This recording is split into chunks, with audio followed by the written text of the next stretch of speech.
Said he wants to fight Anthony Joshua in 2026. And the haters online are like, yeah, do it. Well, they're like, what about now? Yeah. They're like, what about fight him now? He's like, no, I want to wait till 2026. I'm like, okay. To put on weight? Put all the steroids, every steroid thing. I would watch. Here's the thing. I would watch venom. And maybe if you could let me in on some of that, whatever, I don't know, the special stuff that you might be taking. I don't know. No. I think it's a very dangerous fight for Jake Paul. Very dangerous. He's probably got one chance to try and counterpunch. And if he catches Joshua, he might do something, but I see that as a 100% win for Anthony Joshua. Anthony Joshua reacted strongly to Jake Paul after new PED allegations surfaced. Joe Rogan suggested that Jake wants extra time to gain weight and possibly use steroids before facing Joshua. Jake has stated he will fight AJ in 2026, not 2025, fueling speculation about his preparation and physical transformation. That Dubois guy, though, holy man, the way he took out Anthony Joshua. I know. Yeah, Jake wants to fight Anthony Joshua now? I know that I will beat Anthony Joshua's. Said he wants to fight Anthony Joshua in 2026. And the haters online are like, yeah, do it. Well, they're like, what about now? Yeah. They're like, what about fight him now? He's like, no, I want to wait till 2026. I'm like, okay. To put on weight? Put all the steroids, every steroid they have. I would watch. Here's the thing. I would watch venom. Oh, by the way, scorpion venom. Rollo reached out to me, John Rollo, my boy, and he sells this blue scorpion. He wants to get you some, Jordan. I'll have some. All right, I'll have him send you some. I'll take quadruple doses. Yeah, we'll see what happens. I'm gonna start slow. I'm gonna find out if I get poisoned. Yeah, just. What are we doing? We're drinking venom from scorpions. That is weird. That's weird. He's got the dopest tattoos. One of the biggest discussions in boxing right now is whether Jake Paul is taking performance-enhancing substances, PEDs. Many fans and analysts have pointed out that Jake has gained size and speed at an unnatural rate. His body transformation in such a short period has raised eyebrows, especially as he continues to defeat professional fighters with only a few years of boxing experience. And maybe if you could let me in on some of that, whatever, I don't know, the special stuff that you might be taking. I don't know.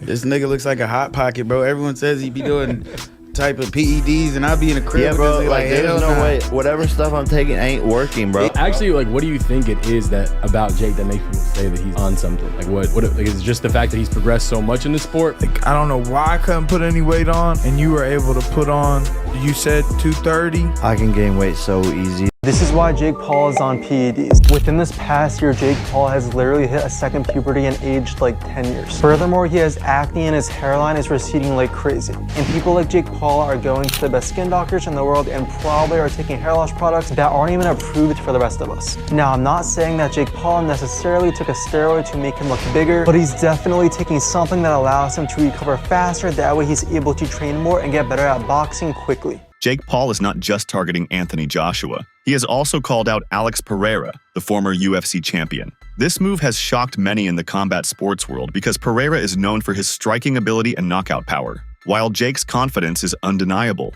many believe he is biting off more than he can chew by challenging such high-level fighters. And maybe if you could let me in on some of that, whatever, I don't know, the special stuff that you might be taking. I don't know. No, I'm just messing with you. This nigga looks like a hot pocket, bro. Everyone says he be doing type of PEDs, and I'll be in the crib. Yeah, bro. Like, there's no way. Whatever stuff I'm taking ain't working, bro. He has a terrible build, bro. If he was taking shit. Observers have pointed out that Jake Paul is developing acne, looking more aged, and experiencing drastic changes in his physique. His belly, which was not well defined earlier in his career, has now transformed into a sculpted and muscular body. This rapid shift has led some to speculate that he may be taking PEDs to gain an unfair advantage in the ring. All of Jake Paul's power is coming from those PEDs that he's injecting. He has all this acne. Oh, his chin grew, or he's all red. These are all signs. I see all those allegations all the time, but I need to see the evidence. Up until we're provided with evidence that he is taking PEDs, and I'm not going to accuse him of that. Is there a possibility that he's taking PEDs? Of course there is. But you can't just see his body transformation and completely say with 100% certainty that he's taking PEDs. Boxing fans have questioned how Jake Paul has been able to defeat professional fighters after just 4 years of training. Traditionally, boxers spend a lifetime developing their skills before competing at an elite level. Some believe Jake's rapid improvement is due to his hard work, while others argue that something unnatural might be helping him along the way. Over it. Those little bumps you had on your face kind of alarmed me. You wouldn't be happening to taking PEDs, are you? Listen, if you want to build in excuses right now, no, I'm just asking. Go ahead. Because I was just wondering. I looked at your face, it looked kind of serious. You had some rage and you acting all unorthodox. You know, those are signs of the PEDs. I'm enraged. I'm not enraged at all. Are you taking PEDs? No, sir. Not at all? Okay. No, sir. That's Do you think what he's on PEDs? I don't care. You better. Jake Paul himself has responded to these allegations. In a recent interview, he acknowledged that people think he is on steroids and called the rumors bizarre. He insists that his transformation is due to hard work, proper nutrition, and rigorous training. However, skepticism remains, especially among boxing purists who doubt his legitimacy. Once I'm slightly older, I'm basically going to drink tequila and intermittent fast. What's Jake Paul going to look like after his boxing career? People think I do steroids and all this shit, so I have a plan because I think it's bizarre. That's like the only excuse they can come up with is like rigged fights. Jake Paul does steroids.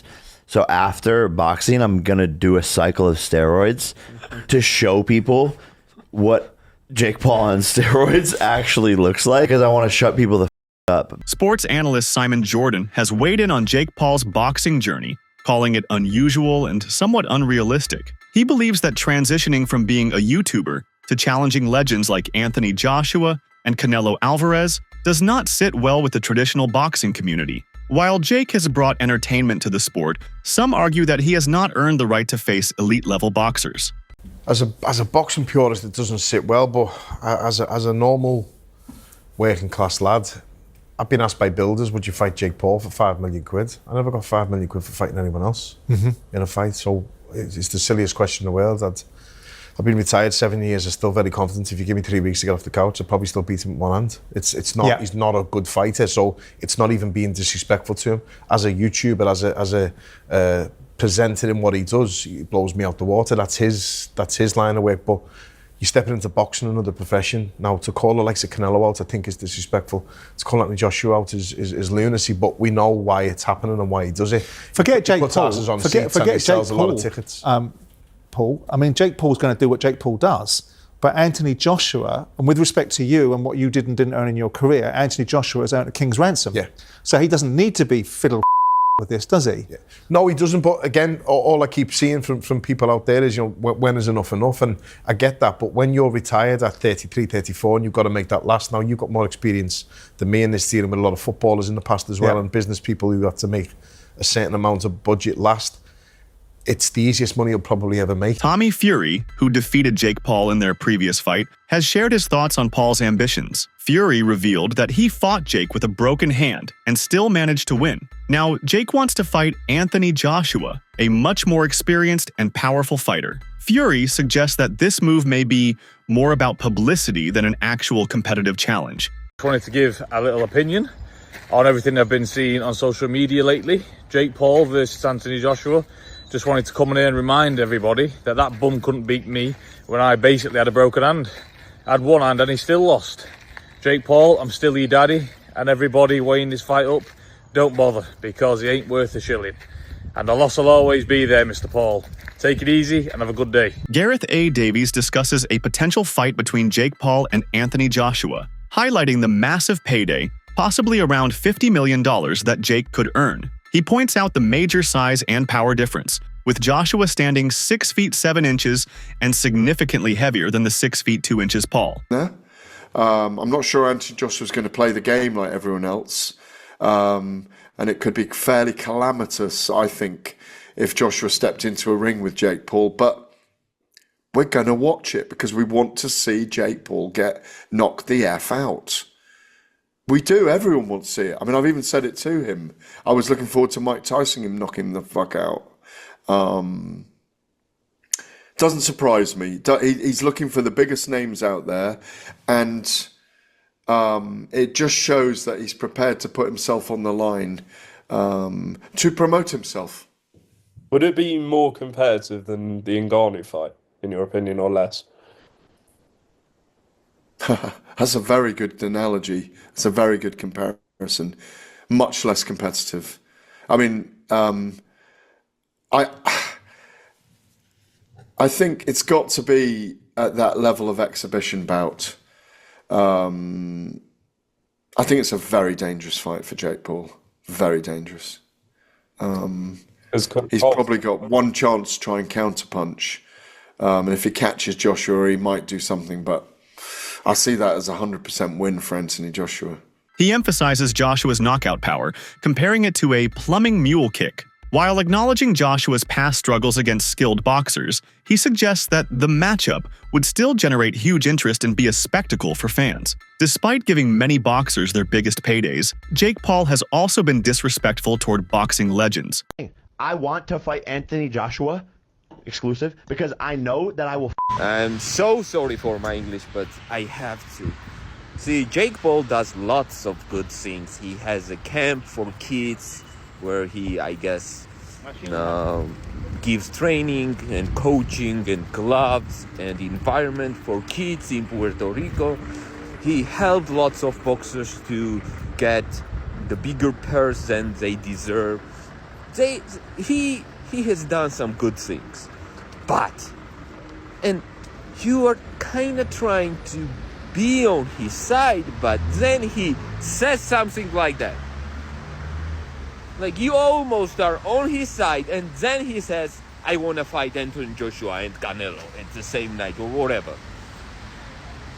Jake, fighting Anthony Joshua and Canelo is not fighting Tyron Woodley or 60 years old Mike Tyson with Alzheimer's. Anthony Joshua is able to literally kill you. No doubt. If his mission is to kill you on the ring, he will kill you. You lost against Tommy Fury. Tommy Fury won against you.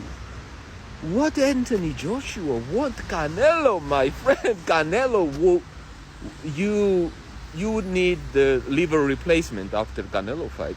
I promise you. I don't know. So stop doing that shit. Do the good things you are doing, and we will be on your side. Just stop saying crazy shit like this. He often uses trash talk and social media callouts to provoke fighters, including Anthony Joshua. While this generates hype and sells fights, it has also led many boxing fans to question whether Paul truly respects the sport. Unlike Jake Paul, Anthony Joshua has faced some of the best boxers in history. One of his toughest challenges was against Alexander Usyk, who is considered one of the most technically gifted fighters in the world. Usyk managed to defeat Joshua twice, proving that even elite-level heavyweights can struggle against world-class competition. This raises further doubts about Jake Paul's chances against Joshua. Once the belts were finally out of my possession, which I was expecting to win, it just kind of tore me apart. And that's raw emotion live on your screen. Obviously, looking back, could I have dealt with things better? Yeah, of course. But at the time, that wasn't the priority. It was just outpour of emotion. There are so many athletes we're seeing across gymnastics, cricket, rugby and football that have taken time out of their sport to deal with their mental health before coming back in. Did you at any point in that period think, I need to take an extended break away from boxing before coming back in? It wasn't the fact I needed to take a break. You know what it was? I actually watched a lot of fighters, they've taken time out of the game for those reasons as well. And I think, okay, if they've done it, I should be doing it. But I got to look at myself as an individual. And what it is, I feel like if I take time out, I'm letting everyone catch up. And I want to be ahead of the game. One of the biggest criticisms of Jake Paul's call-out of Anthony Joshua is that he already lost to Tommy Fury, who is still relatively inexperienced in professional boxing. If Jake struggled against Fury, how can he expect to compete with a world-class fighter like Joshua? This has led many to believe that his challenge is more about grabbing attention than a serious attempt at fighting elite competition. You have got to be taking the mick. Jake Paul has called out Anthony Joshua and claims, I will fucking beat Anthony Joshua's ass. You know what? I want this to happen just so Anthony Joshua could just absolutely decimate this man right here. So first he fights Tommy Fury, a legitimate professional boxer, and he loses. Then he fights an OAP in Mike Tyson and beats him. Obviously, he's nearly 60 years old. Then he goes to try and fight Canelo, which fell through, thankfully. Then he tried to fight Tank Davis, which again fell through. And now he wants to fight Anthony Joshua, a legit world-level heavyweight boxer. Anthony Joshua is someone that I've always looked up to and probably one of my favourite boxers to this day and age. Don't get me wrong, I don't mind Jake Paul here and there, but there's just things he does in the sport that I don't agree with at all. And fighting Anthony Joshua, listen, I'm all here for it, just to see him get knocked clean out. The fact that he thinks he can compete with these high-level boxers, even though he lost to Tommy Fury, is just laughable. But how long does it take for Anthony Joshua to knock Jake Paul out? I'm saying 5 seconds. Jake Paul's ambitions are not limited to boxing. He has also expressed interest in fighting UFC superstar Conor McGregor. Paul believes that while his boxing skills are improving, McGregor is on the decline due to age and inactivity. By targeting McGregor, Paul is continuing his strategy of calling out big names to gain more exposure in combat sports. You think McGregor's done? I think he has to come back and fight. But he needs to win. Will he fight you? I don't think he will. I think my skill level is outgrowing his in boxing. And I have the height advantage. He can't beat me, and I think he probably knows that. And time, he's only getting older and I'm only getting better. Another fighter that Jake Paul has mentioned fighting is Tank Davis. Davis recently fought Lamont Roach and is currently looking for new challenges. However, there is a major issue: weight class differences. Jake Paul fights at a much heavier weight, while Davis is a lightweight. If Jake wants this fight to happen, he would have to drop a significant amount of weight, which could impact his future fights, including a possible showdown with Joshua in 2026. Joe Rogan has weighed in on the situation, suggesting that Jake Paul wants more time before facing Anthony Joshua. Rogan speculates that Jake might be looking to gain weight and possibly use steroids to prepare for the fight. Instead of fighting Joshua in 2025, Jake has stated that he will fight him in 2026, giving himself an extra year to bulk up. So a Tank Davis versus Jake Paul exhibition match was going to take place after the Lamont Roach fight, until Tank drew with Roach, leading to a rematch. Now, I'm going to say the unpopular opinion here, but the size difference would have been way too much. I mean, even if Tank brought Jake down to 190 or 200 pounds, he would have still been way too big. I mean, no matter how good a lightweight is, they would have almost no chance against a cruiserweight or heavyweight ranked top 200 in his division. And I'm sure people are going to bring up Floyd Mayweather versus Logan Paul, but Logan is just not a good boxer relative to Jake. You know, Jake's been training for a couple years, he's had over 10 pro fights, and Mayweather was also a junior middleweight in this fight, not a lightweight like Tank. But that being said, I'm glad Tank and Jake isn't happening. You know, it would have been a fun spectacle, but I'm not the biggest fan of the exhibition stuff. And instead now Tank and Roach will be rematching in June. You know, the first fight did a little over 260,000 pay-per-view buys, which isn't bad in this market. Roach absolutely deserves a second fight, so I do think the rematch will do far more numbers. And as for Jake, I want to see him fight big-name boxers around his weight class. You know, the Tommy Fury rematch, for example, he's undefeated. The first fight did a little over 800,000 pay-per-view buys. He's around the same age range, so that's the fight I want to see, not the exhibitions. But let me know what you guys think. That's it for today's video. Stay tuned until next time.